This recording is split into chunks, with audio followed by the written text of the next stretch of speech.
Hi friends, இன்றைக்கி நம்ம என்ன பார்க்க போகிறோம் அப்படின்னா, பாத்ரூம் பிளாஸ்டிக் வந்து கூட இருக்கு இல்லையா, அது வந்து பார்த்திங்கன்னா நம்ம குளிக்கிறப்போ ரொம்ப வந்து இந்த மாதிரி உப்பு கரை படிஞ்சிருக்கும். இதை வந்து நம்ம க்ளீன் பண்ண போகிறோங்க. எப்படி பண்ணலான்றதை பார்க்கலாம் ஃப்ரெண்ட்ஸ். வாங்க வீடியோக்குள்ளே போகலாம். இப்படி இருந்த டப்பாவே இந்த மாதிரி வந்து பளிச்சுன்னு வந்து ஆக்கியிருக்கேன். நம்ம வீட்டில் இருக்கக்கூடிய பொருளை வச்சு ஈஸியாக வந்து க்ளீன் பண்ணிடலாம். எப்படி பண்ணலான்றது இன்றைக்கி நம்ம வந்து வீடியோ வந்து ஃபுல் அண்ட் ஃபுல் வந்து காட்ட போகிறேன். டீப் க்ளீனிங் தான். இப்போ பார்த்திங்கன்னா ஃபஸ்ட்டு வந்து வினிகரை வந்து நல்லா வந்து அப்ளை பண்ணிக்கலாம். ஃபஸ்ட்டு வினிகர் வந்து நம்ம அப்ளை பண்ணி ஒரு 5 நிமிஷம் அப்படியே வந்து ரெஸ்ட்டில் விட்டுட்டோம் அப்படின்னா, அது நல்லா வந்து அந்த கரையெல்லாம் வந்து எடுத்துரும். அந்த உப்பு கரையெல்லாம் வந்து எடுத்துரும். இப்போ இந்த டப்பா பார்த்திங்கன்னா கிட்டத்தட்ட வாங்கி 5 வருஷம் ஆயிடுச்சு. ஆனால் க்ளீன் பண்ணுவேன். கொஞ்சம் ஒரு 2, 3 மாதமாக அப்படியே வந்து விட்டுட்டேன். ஒரு 6 மாதமாக விட்டுட்டேன். அவசரத்தில் அப்படியே பிள்ளைங்களை வந்து ஸ்கூல் கிளப்புறதுல அப்படியே விட்டுட்டேன். இப்போ பார்த்திங்கன்னா லெமன் வந்து ஒரு 1/2 லெமன் வந்து பிழிஞ்சு விட்டுருக்கேன். அதில் வந்து 1 டீஸ்பூன் அளவுக்கு நான் வந்து சர்ஃப் எக்ஸல் தான் வந்து சேர்த்துருக்கேன். நீங்கள் லிக்விடு கூட சேர்த்துக்கலாம். இதில் கொஞ்சமாக வந்து ஒரு 3 டீஸ்பூன் அளவுக்கு வினிகர் வந்து சேர்த்துருக்குங்க. இது எல்லாத்தையும் வந்து நல்லா மிக்ஸ் பண்ணிக்கணும். இப்போ இந்த 3 பொருளை வச்சு தான் நம்ம வந்து க்ளீன் பண்ண போகிறோம். அதிகமாக எந்த பொருளுமே வந்து தேவைப்படாது. இப்போ வந்து உப்பு காரம் படிஞ்ச இடத்துல நம்ம வந்து எல்லாத்தையுமே வந்து அப்ளை பண்ணி எடுத்துக்கலாம்.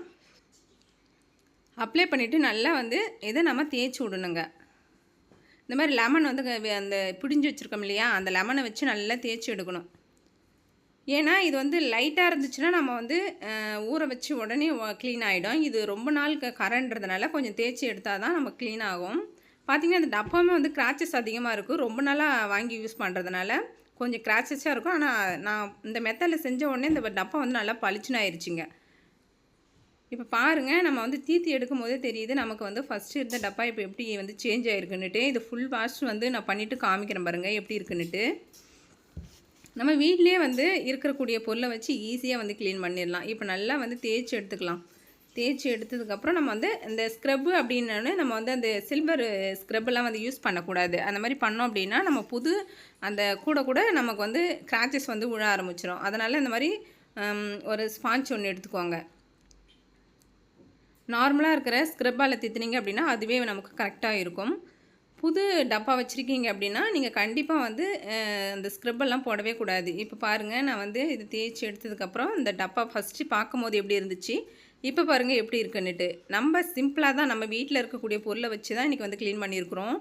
நீங்கள் வந்து ஈஸியாக வந்து க்ளீன் பண்ணி எடுத்துடலாம். கண்டிப்பாக இந்த மாதிரி மெத்தடில் வந்து ட்ரை பண்ணி பாருங்கள்.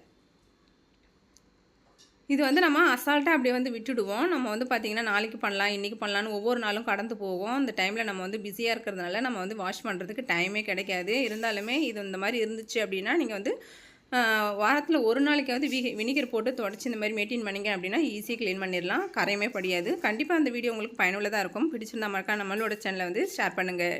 Thank you friends.